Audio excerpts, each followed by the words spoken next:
Okay, everyone. So we are now moving to ASGM in West Africa.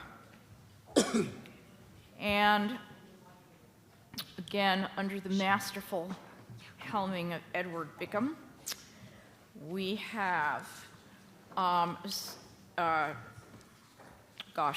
Susan Keane, Executive Director of Global Toxics International Natural Resources Defense Council and Global Coordinator of Program for Planet Gold.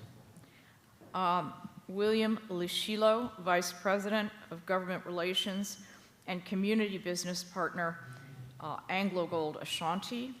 Roger Tissot, again, and Sherry Gittleman from the Global Coalition. So I give you the panel on ASGM in West Africa. So in terms of the countries which we will be talking about, they stretch across from West Africa to the Red Sea. The Sahel includes Mauritania, Mali, Senegal, Burkina Faso, Niger, Nigeria, Chad, Sudan, and Eritrea.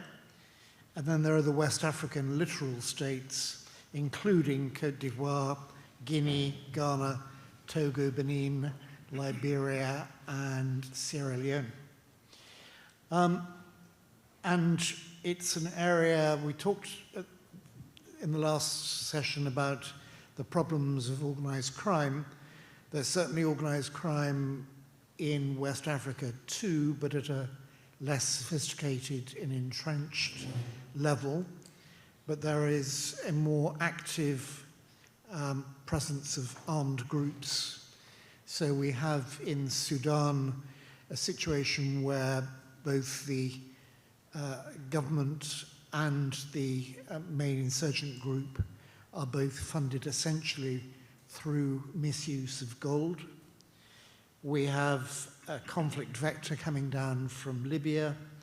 In Mali, Niger, and Burkina Faso, we have military regimes which part of the decline in governance that led to that situation is attributable to the conflict with jihadi groups, many of whom draw a lot on the funding from illegal mining. And there's a political dispute between the countries of West Africa, ECOWAS, and the Alliance of Sahelian States.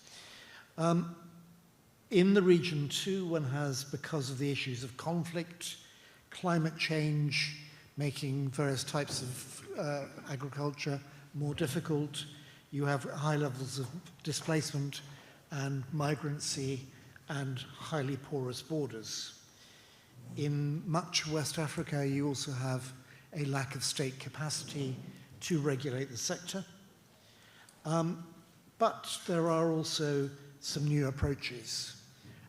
In Ghana, for example, there's a state buying scheme called the Gold Bod, which is buying material from small-scale miners in an attempt to provide them with a legal route to market. It still needs quite a lot of attention because there is material being bought that doesn't pass muster in relation to due diligence, but it's an interesting approach. And there's a similar approach, less radical, less comprehensive, in Nigeria. In Ivory Coast, the World Bank and the World Gold Council, working with the Ivorian government and the large-scale mining companies, are working to establish 4 model small-scale mines to act as beacons of good practice in the countries concerned. Because in Ivory Coast, where there isn't extensive formalization, probably something like 40 tons of gold a year just disappears over the border, smuggled away. So through what we're calling the multi-stakeholder partnership initiative with the World Bank, we're hoping to create a new model. And also the World Gold Council, I mentioned the processing plants initiative. We're working with the governments of Ghana and Cote d'Ivoire in those regards. And I wonder if I might start off with the panel.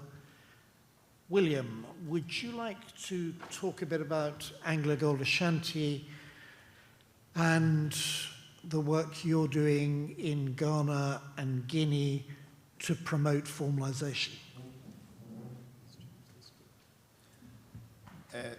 Thank you very much, Edward, Lisa. Thank you for the invitation. It's really an honor and a privilege to be here with you. Maybe let me start a few steps backwards, Edward, if you may, because the subject of ASGM is very close to my heart. About 13, 14 years ago, we were working on a project as AngloGold Ashanti in the DRC. And there was a lot of artisanal miners who were working in the area and within the concession. And we had a brilliant idea at the time to say, we can actually help the artisanal miners, get them into doing agriculture. We looked at land, we had plans, we looked at great agricultural farming that they could do. And one of the leaders of the artisanal miners came to me and said, William, if you think that agriculture is so good, why don't you do it and we will continue with our mining gold? That changed my perspective in what artisanal small-scale mining is in Africa, and having traveled around Africa and in the areas where we're operating, to actually realize that it is a livelihood for many of the artisanal miners, something that cannot be taken away from them. At that time, the gold price was just over $1,000 an ounce. Today, we're sitting in over $4,000 an ounce. Now, try and remove any artisanal miner. It's not possible. First of all, we at AngloGold Ashanti have started working, and after that period, looking at formalization. We did a project in Tanzania first, which was our pilot project with the World Bank, around 2014, 2015, which proved to have been a formalized project. It became successful because it was supported and sponsored by government as well. And they ensured that there was legislation to support the formalization, and it worked very well. Moving back into the question in as far as formalization is concerned in the Sahel region, or in the work we're doing as AngloGold Ashanti, we see formalization not only as a sustainability, socio-economic development program, but we see it as a way of coexisting with the communities that are around our areas. We have a framework which seeks to counter the narrative of instability towards formalization as a tool for regional and security resilience. AngloGold's strategic blueprint demonstrates how corporate-led coexistence can stabilize local economies. We have done that, and it has worked over a period of time. Our view is that we view ASGM purely as a security threat or a legal infringement.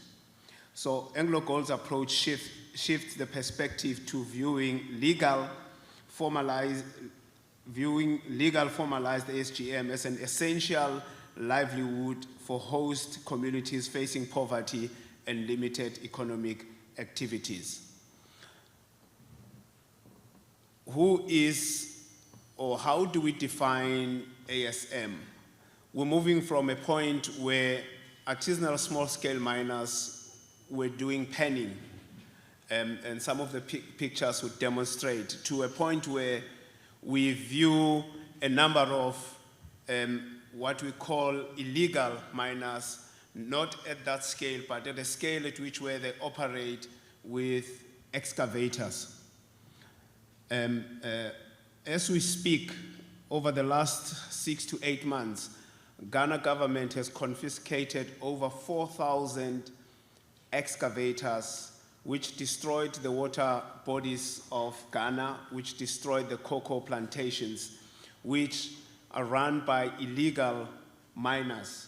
So people with excavators, 10 excavators in one site, that cannot be artisanal small-scale mining. That's pure illegality. And Guinea has followed suit recently, and they've confiscated just over 800 excavators in Guinea. So the way of formalization and the way we look at it, we support and work with governments. We support government efforts in formalization. Edward, you asked a question around, let me start with Ghana, which I think you have outlined some of the activities that we supporting in Ghana. A few years ago, we were asked and actually voluntarily ceded a big portion of land, of our land, for ASM formalization in Ghana, which unfortunately didn't work the way the government had planned. But that was the intent, to say formalization will only work in areas where there is gold-bearing material, and it must make economic sense for artisanal miners. So currently we are working in finalizing a project with the government of Ghana, where we've given portion of our land again, where artisanal miners have been operating, and we are working with government and the very artisanal miners to support them and help them. And what we're looking at is mercury-free operations, which is a priority. Secondly, we're looking at training and safety, which is key for them to operate safely. And obviously in Ghana, the gold board will buy the gold. And there would be traceability in that. We're still taking some of the responsibility, but the key point is to ensure that they are able to operate legally, they are able to operate safely, and able to operate without dangerous chemicals. In Guinea, we have started a project with UNEP and Planet Gold a few years ago to formalize the artisanal small-scale mining. You can see the extent in which artisanal small-scale mining is in Guinea. It's quite huge. And it is because of the in-migration of neighboring countries as well that moves into Guinea. But we set up multi-stakeholder partnerships, including government and other key stakeholders, to work around the formalization process with UNEP and Planet Gold. The project has produced over 1,000 artisanal miners that have been trained in safe working, have been trained on not to use mercury and the risks that are involved in the use of mercury. And the problem came when we identified, obviously working with government, to say, here's the land we as a company are willing to cede. We've done geological surveys. There is gold. Government, we need to give this land to you so that you can, give it to artisanal small-scale miners as legal. And we've been trying to work on that process for the last 5 years. Together with UNEP, we helped them to draft the mining codes to ensure that it includes small-scale miners or artisanal small-scale miners. That dream is yet to be realized. And therefore, it is essential for ASM formalization to be a success, to have government on board and be able to actually do what they need to do.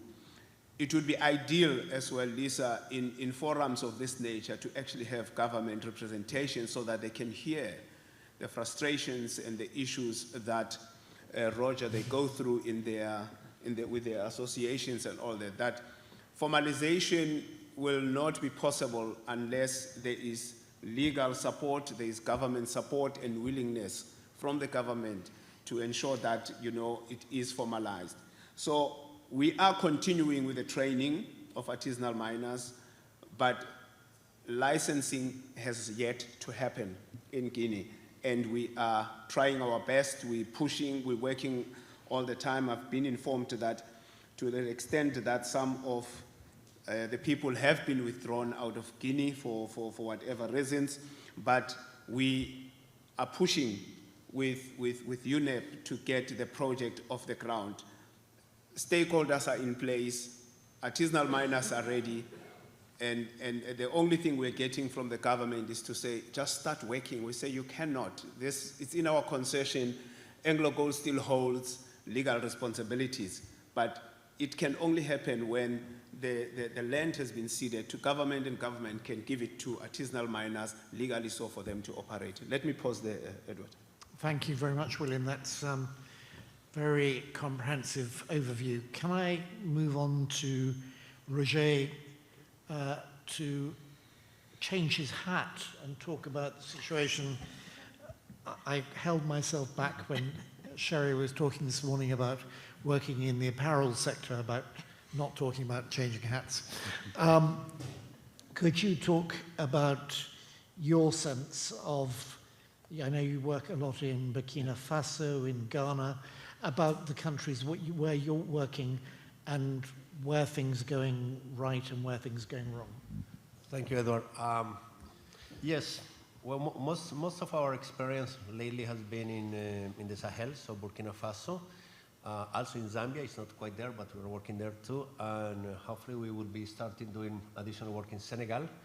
And as William said, there is exactly one of the key challenges there in many of those countries, but not exclusive to Africa, because we experienced that in Mongolia too, is the bias that the government have to the big mining companies. That we all know that is normal. We understand big mining companies pay taxes and bring a lot of investment.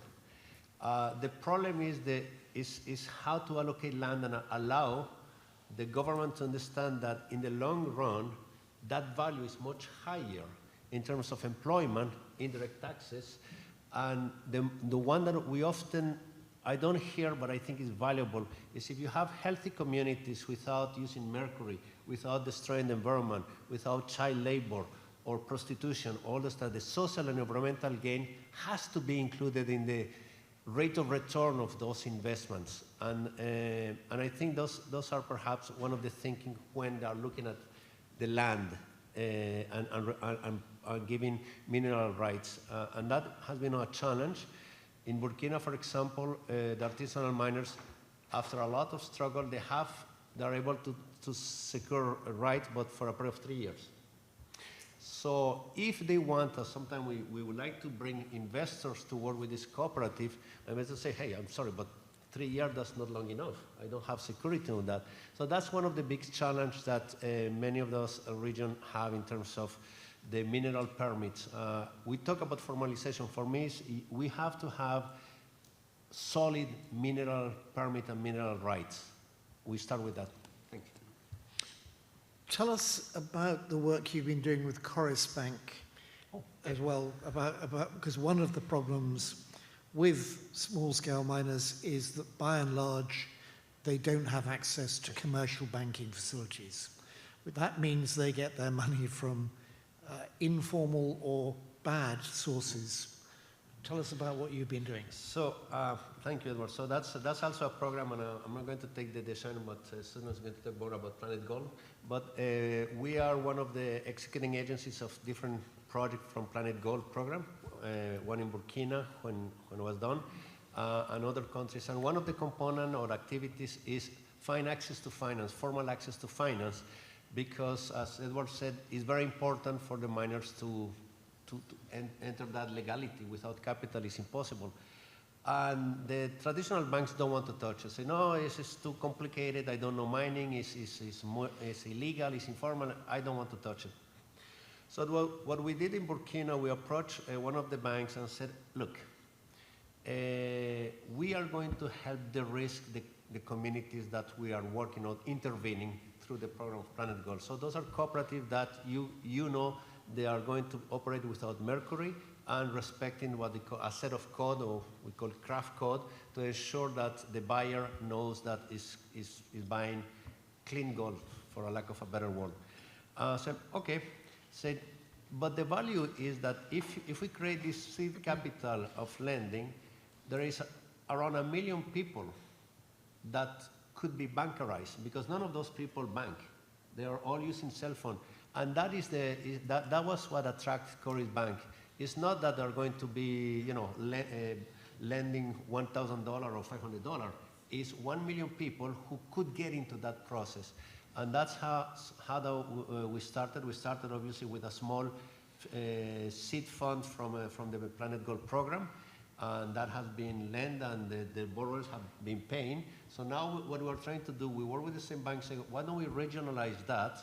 Because they have branches through the whole Sahel region, so that we have a relationship with them, and they understand the mechanism, and trying to convince institutions like the World Bank to provide a much larger seed for the funding and reach to the whole region. That's the whole objective. Great, thank you. Susan, can you tell everyone about what Planet Gold does, and in particular in West Africa? Sure. Thank you, and thanks, Lisa, for inviting me to speak here. So Planet Gold is a program that is funded by the Global Environment Facility, which is a creature of both the World Bank and UNDP. It provides money for transnational environmental problems. It is also a creature of the Minamata Convention on Mercury, because the Minamata Convention names the Global Environment Facility as the financial mechanism by which parties to the convention can get money to actually implement all the work they have to do to comply with the convention. So Planet Gold was born of the idea that there are a lot of countries around the world who are parties to the convention who want to reduce mercury use or eliminate mercury use in the small-scale mining sector, but don't have the means to really do that. So that was the very first issue that the Global Environment Facility funded once the Minamata Convention was confirmed in 2017. So we've been working since 2018, and we started with 8 countries, of which Burkina Faso was one country, and AGC was the executing body.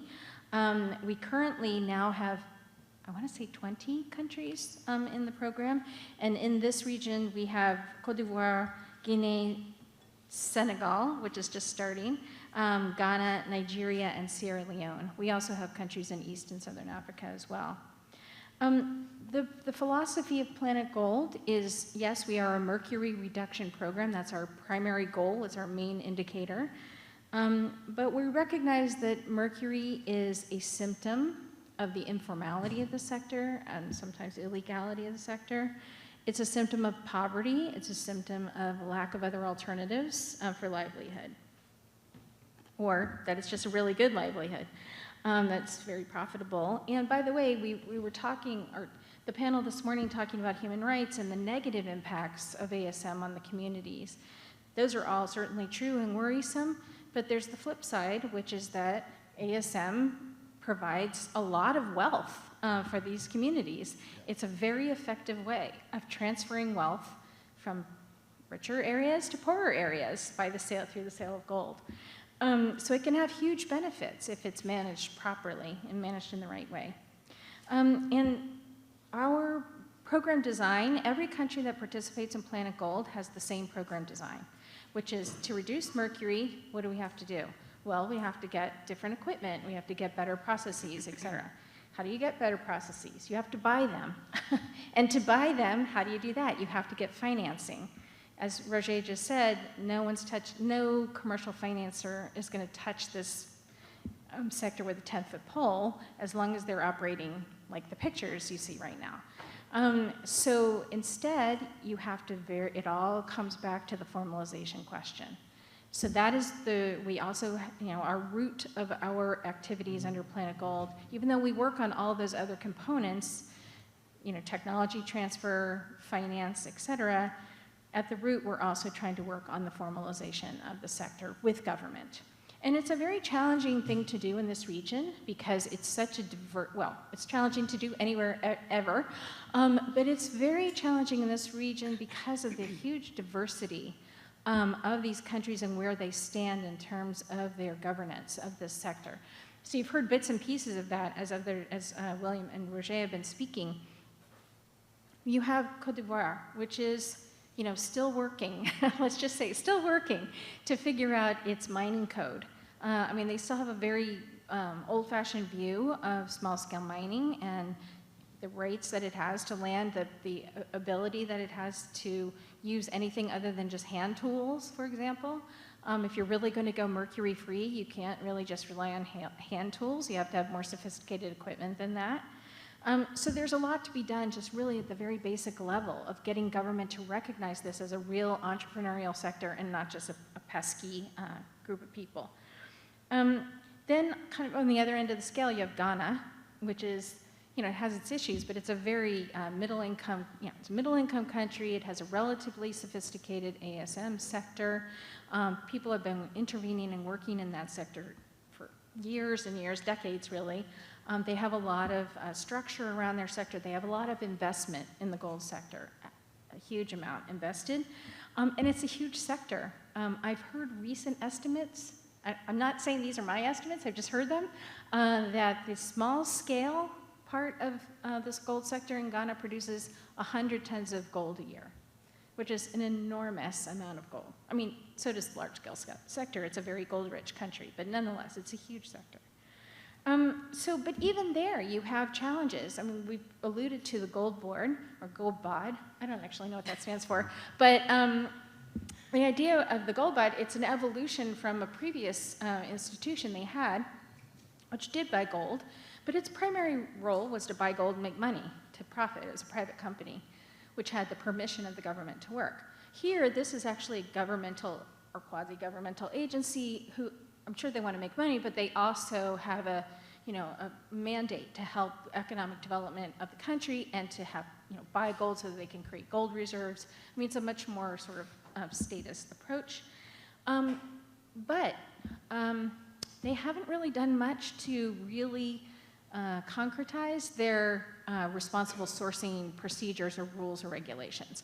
So what does that mean? Gold that used to be accessible, you used to be able to buy small-scale gold, other buyers could buy small-scale gold in Ghana for better or worse. Some of those buyers for better because they had responsible sourcing requirements, and so you could use that as an incentive. Now all small-scale gold has to go to the gold bond with no responsible sourcing requirements currently. So that, how's that development all going to work? So just this huge range of different issues that the program needs to deal with. But anyway, we work step by step, country by country, with the ultimate goal of eliminating mercury use in the sector and of trying to, in doing so, really trying to improve the overarching professionalization of the sector. Thank you. And one challenge that being donor funded has with some of your programs is a very narrow window in which to have make your interventions and make them change behaviors. Is there any thought about how you escape from that? More funding? No. And I'm actually kidding about that because the GEF, the Global Environment Facility, really views itself as a catalytic organization, and they don't want to give follow-up after follow-up project. They want this project to be catalytic of the institutions in the country, and it's not really expected that the project itself is going to be the one creating transformational change, per se, but rather it will transform other institutions that are there. So hopefully the government, by changing regulations, laws, et cetera, but also other institutions like the beautiful work in Burkina with a vocational institution, establishing training programs, working with financial sector who would hopefully whet their appetite for engaging with the small scale sector. So the idea is for this program to plant the seeds. And in a way, it's, I just want to comment on something William was saying, that how difficult it is when all of this boils down to government. What we really need to do is think of government as extremely important but one actor, and where else can we plant the seeds? So with the financial institutions, with large-scale mining companies, with leasing programs of equipment manufacturers, small-scale mining associations who can train each other on these methods. So it's not just about institutionalizing in the government, it's also all of these other actors that you have to try to embed these better practices. Thank you. Now, you might at this point be saying, oh gosh, this is all very difficult, and you'd be right. Partly because in many countries, the thinking about ASGM was born in the 1990s when gold was $250 or $300 an ounce, and it was 4% of total supply. That has changed radically, and yet the regulatory framework hasn't really caught up. So you now have perhaps 20%, maybe a bit more, of production, and as William, I think, was saying, $4,000 an ounce rather than $250 an ounce. So we really do need to think about some different tools, some different approaches, and concern about how that problem is evolving, and the fact that there may be an illicit economy connected with this of over $100 billion a year is why the World Bank, the World Gold Council, the Intergovernmental Forum on Mining have developed a new initiative. And at this point, I will hand over to Sherry Gittleman, whose second coming we're now having, to tell us about the Global Coalition. Great, thank you, Edward. And I'm an optimist. So, so maybe it's good we end with the optimist. No, but I will just say some reflections on the region. I think there's both a lot of opportunity. You can hear from the panels and the types of initiatives and ways we're thinking, but there's also just tremendous risk. And I think listening to the first panel, Amazon Basin, and then thinking about West Africa, the threat has outpaced the response, right? We very much, the bad guys are winning in a lot of ways on this issue. People who are accumulating wealth and power are being outweighed by those with political will to govern the issue. So, I mean, it is a very serious issue. We know in Ghana, when there's a political election, nobody will crack down on ASM because it's a form of livelihood and it's popular. It's also a way to finance a political campaign. But I think one thing, it didn't come up yet in the panel, but one thing to watch is civil society and I think communities. We're seeing in Ghana protests and NGOs and groups speaking out, saying the government has to do something because you see the environmental destruction. When you visit Ghana and you drive around, you see it. People are scared to drink the water, the soil contamination. Susan knows the stats, but it's like 134 times the mercury level that should be in the soil. And the government is not denying any of those issues, right? So I think watching communities and civil society and those voices too will be a really important part of the story, I think, for West Africa.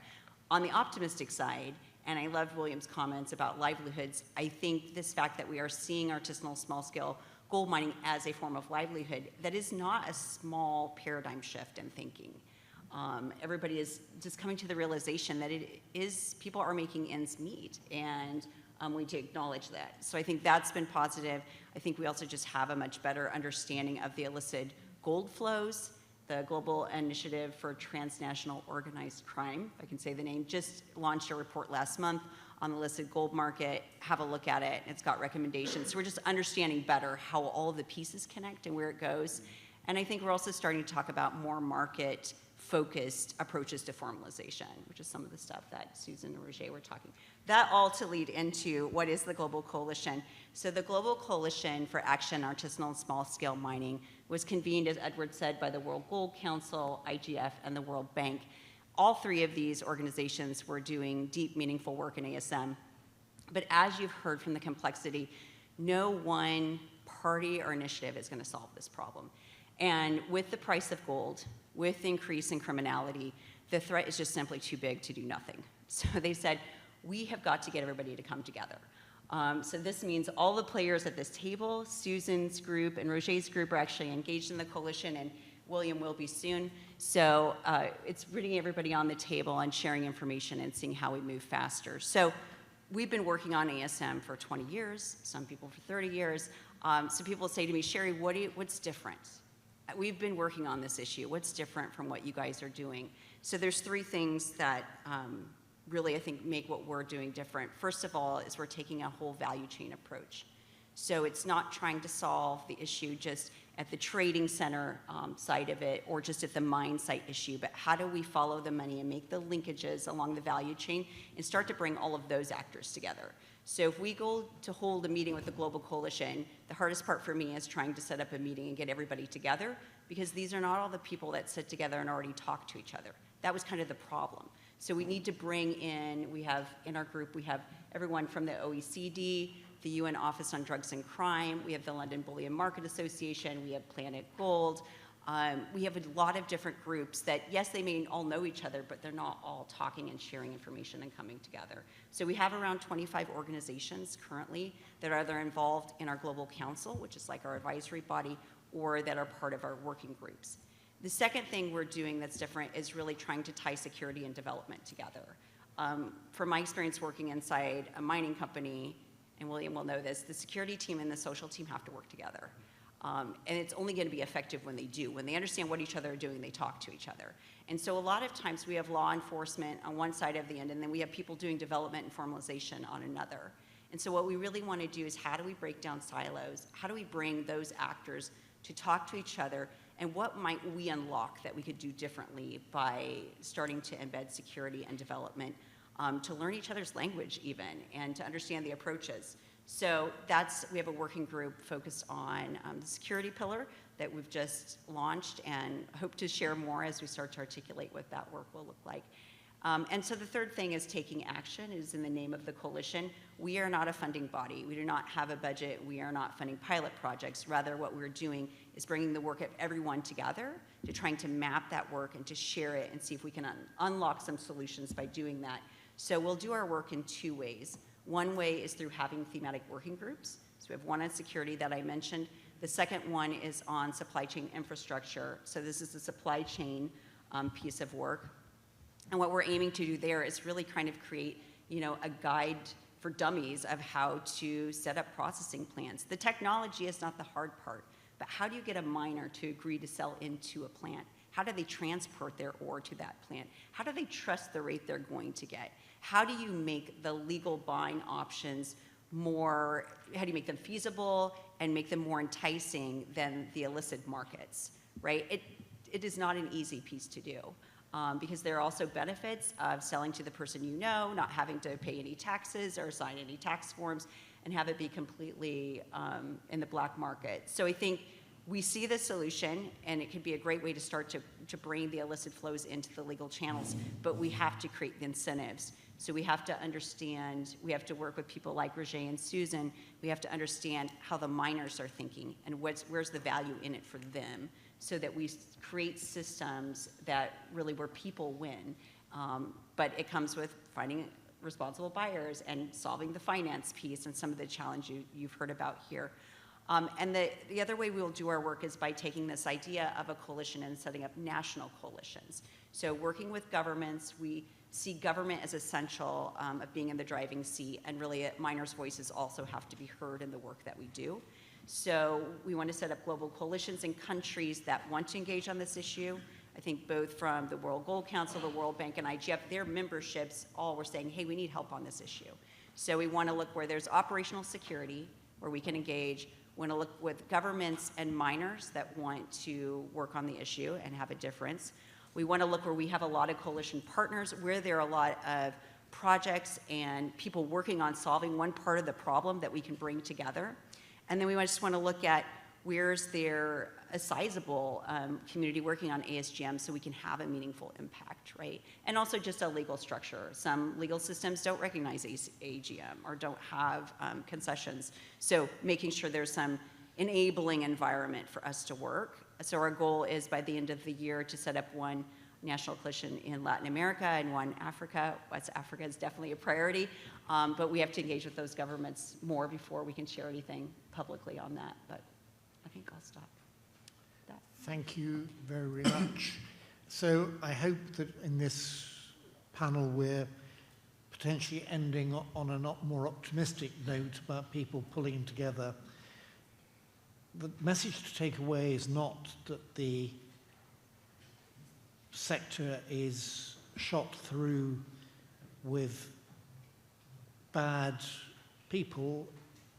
It's that those people are trying to exploit the toil of honest small-scale miners who are doing the best they can in often difficult and conflicting circumstances. We've got to find ways of raising standards within the ASGM sector and ensuring that the legal structures support that. And that means motivating governments, motivating international organizations, and mobilizing civil society and the miners themselves. Are there any questions? No, you're not allowed to ask a question yet. Let's see first of all. Jane. Jane. Jane's over there. Two questions. Thank you for this, and the other panel was really insightful. Do you see potential? So you talk about working with large mining companies. How are you finding chambers of mines?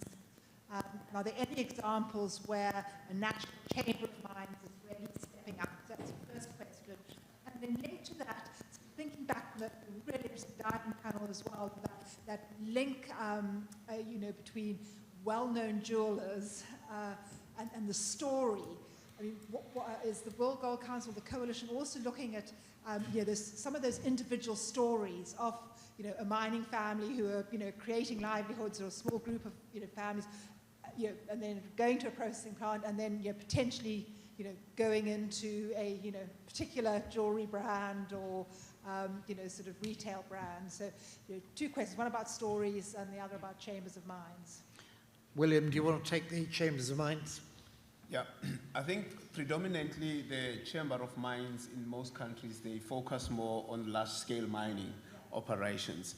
And I think there is room there for improvement. And also because ASGM has got its own bodies that they report to. And there is separation, but also there's no alignment, which then you have the government sitting at the center there. The two need to start talking together. Yeah. The Chamber of Mines in Ghana is actually doing a project at the moment to try and design a template for large-scale companies about how they best mobilize their work with small-scale miners. When I mentioned earlier that we were working in Côte d'Ivoire, the government's initial reaction was, well, you must work with the Chamber of Mines. And that actually wasn't what we thought would work best. Yes, we'd like, in the end, that they should be all involved. But if you start off with the Chamber, you tend to go to the lowest common denominator rather than encouraging leadership, which is what we're trying to do with this particular initiative. Can I respond to her question about Sure. stories? Yep. Okay, so I have three ideas. First, there are certain, what do you call them, brands or standards for small-scale miners of gold. So one is called Fair Mind, one is called Fair Trade. Maybe some of the jewelers in the room are familiar with these. And there are stories associated with those brands. I mean, they are certified as well produced and under proper conditions. Not always mercury-free, I should mention, but mercury managed anyway. But they have plenty of stories associated with them, and the different, especially bespoke jewelers. Not the Walmarts or the World or Zales or whatever, but high-end designers. The other is another experiment that was done recently in Madre de Dios, which we've heard before was a very difficult area.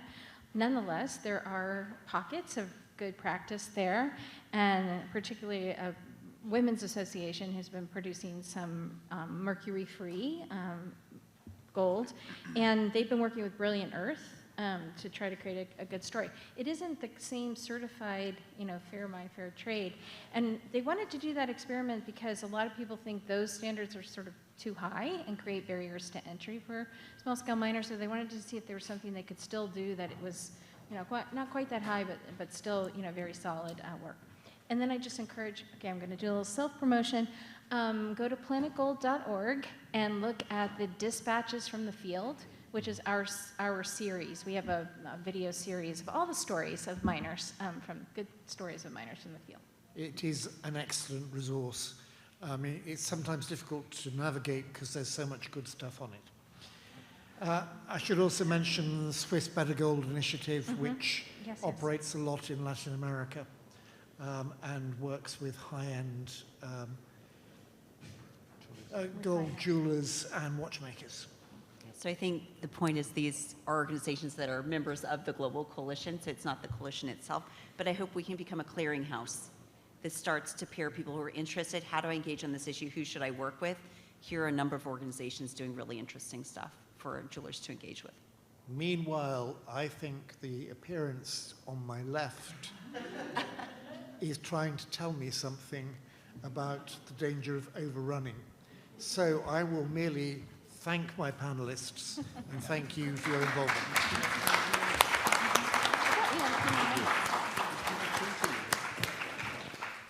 This elven presence was not about to comment on overrunning, but I believe that there is coffee and cookies, and we will have about a 15-minute break. And as we say, nowhere to run, nowhere to hide. We will then resume with pearls.